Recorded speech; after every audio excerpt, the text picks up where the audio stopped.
Luther Vandross, a name synonymous with soulful ballads and unparalleled vocal prowess, stands as one of the most iconic figures in the realm of R&B and soul music.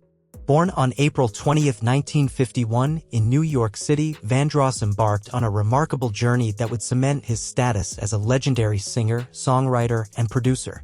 His velvety smooth voice and emotionally charged performances became the soundtrack to countless love stories, earning him widespread acclaim and a devoted fan base.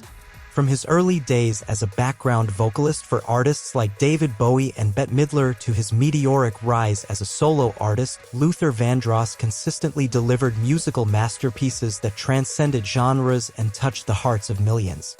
With hits like Here and Now, Dance with My Father, and Never Too Much, Vandross left an indelible mark on the music industry, earning numerous accolades, including 8 Grammy Awards. Beyond his unparalleled vocal talents, Vandross's contributions extended to songwriting and producing, making him a triple threat in the world of music. His ability to convey deep emotions through his music, combined with his sophisticated arrangements and timeless lyrics, established him as a true maestro of romantic ballads. Despite facing personal challenges, Luther Vandross's legacy endures and his influence resonates in the work of countless contemporary artists. As we delve into the extraordinary career of Luther Vandross, we discover not only a musical icon but a soulful storyteller whose artistry continues to captivate and inspire generations. Luther Vandross won 8 Grammy Awards. Luther clinched 8 Grammy Awards, with the highlight being the Song of the Year honor for Dance with My Father in 2004. 9 American Music Awards. He secured 9 American Music Awards, dominating the favorite Soul R&B Male Artist category 6 times.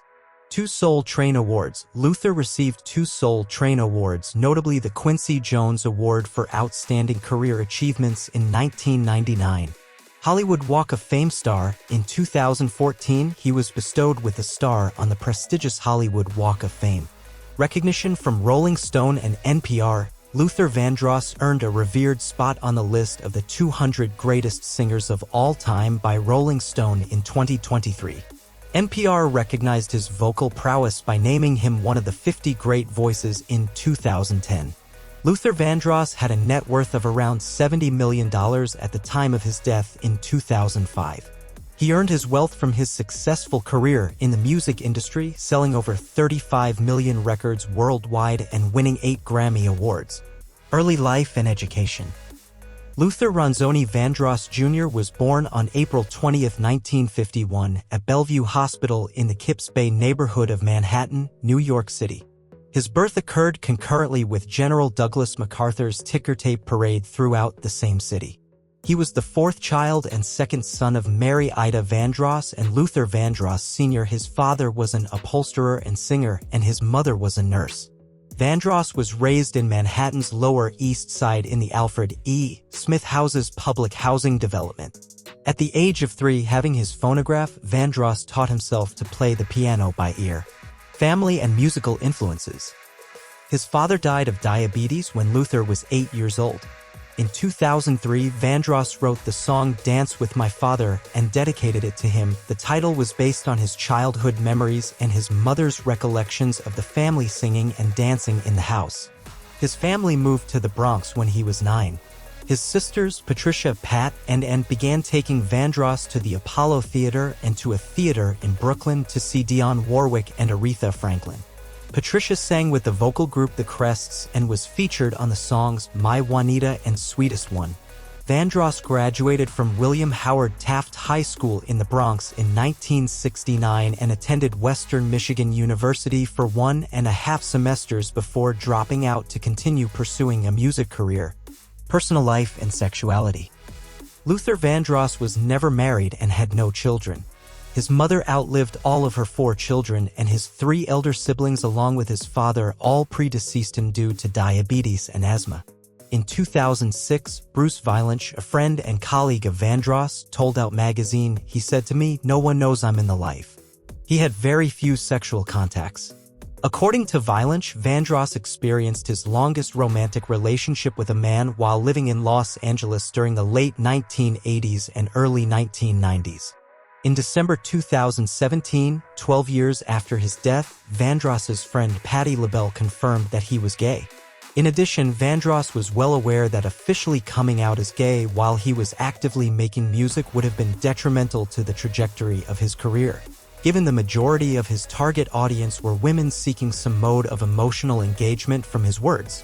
LaBelle said Vandross had a lot of lady fans and he just didn't want to upset the world. Health concerns. In December 1985, Vandross filed a libel suit against a British magazine after it attributed his 85-pound weight loss to AIDS. He weighed 325 pounds, 147 kilograms, when he started a diet in May of that year. Despite his weight loss, Vandross remained in good health for most of his life. In 2003, he suffered a stroke that left him temporarily paralyzed. He made a partial recovery and continued to perform until 2005. Luther Vandross's health and death. Luther Vandross had diabetes and hypertension. On April 16, 2003, he had a severe stroke at his home in New York City and was in a coma for nearly 2 months. The stroke affected his ability to speak and sing and caused him to require a wheelchair. He later regained the ability to walk. At the 2004 Grammy Awards, Vandross appeared in a pre-taped video segment to accept his Song of the Year award for Dance with My Father. His mother, Mary, accepted the award in person on his behalf. His last public appearance was on May 6, 2004, on The Oprah Winfrey Show. Vandross died on July 1, 2005, at the JFK Medical Center in Edison, New Jersey, at the age of 54 due to a heart attack.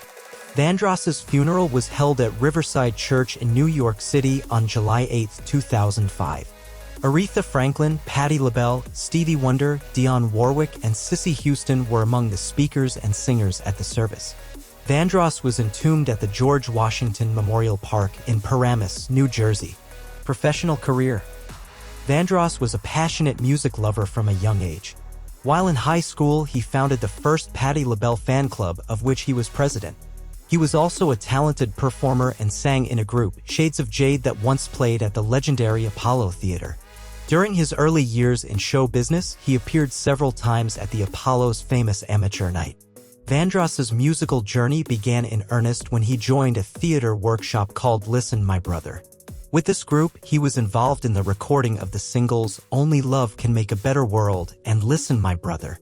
The group performed in front of tens of thousands at the Harlem Cultural Festival in late August 1969. Vandross's talent and dedication to music quickly caught the attention of industry professionals. Soon after the Harlem Cultural Festival, he appeared with the group in the pilot episode and other episodes of the first season of Sesame Street in 1969 to 1970. Vandross started his musical journey as a backup singer for various artists such as David Bowie, Bette Midler, and Barbra Streisand. He also wrote songs for other singers such as Aretha Franklin, Diana Ross, and Dionne Warwick. In 1980, he became the lead singer of the group Change, which released the hit album The Glow of Love, featuring the songs The Glow of Love, Searching, and A Lover's Holiday. In 1981, he signed with Epic Records as a solo artist and released his debut album Never Too Much, which went platinum and topped the R&B charts. The title track became his first solo hit and a signature song. Throughout the 1980s and 1990s, Vandross released a series of successful albums and singles such as Forever, For Always, For Love, Busybody, Give Me the Reason, Any Love, Power of Love, Never Let Me Go, and Your Secret Love. He won 8 Grammy Awards, including 4 for Best Male R&B Vocal Performance. He also collaborated with other artists such as Janet Jackson, Mariah Carey, Beyoncé, and Luther Ingram. In 2001, he suffered a stroke that left him in a coma for nearly 2 months. He recovered partially, but his health declined over the next few years. He recorded his final album, Dance with My Father, in 2003, which won 4 Grammy Awards, including Song of the Year for the title track. He died on July 1, 2005, at the age of 54 from a heart attack. Luther Vandross was one of the most influential and beloved singers of his generation. He left behind a legacy of timeless music that touched millions of fans around the world. Thank you for watching. For more content like this, subscribe and click on the bell notification.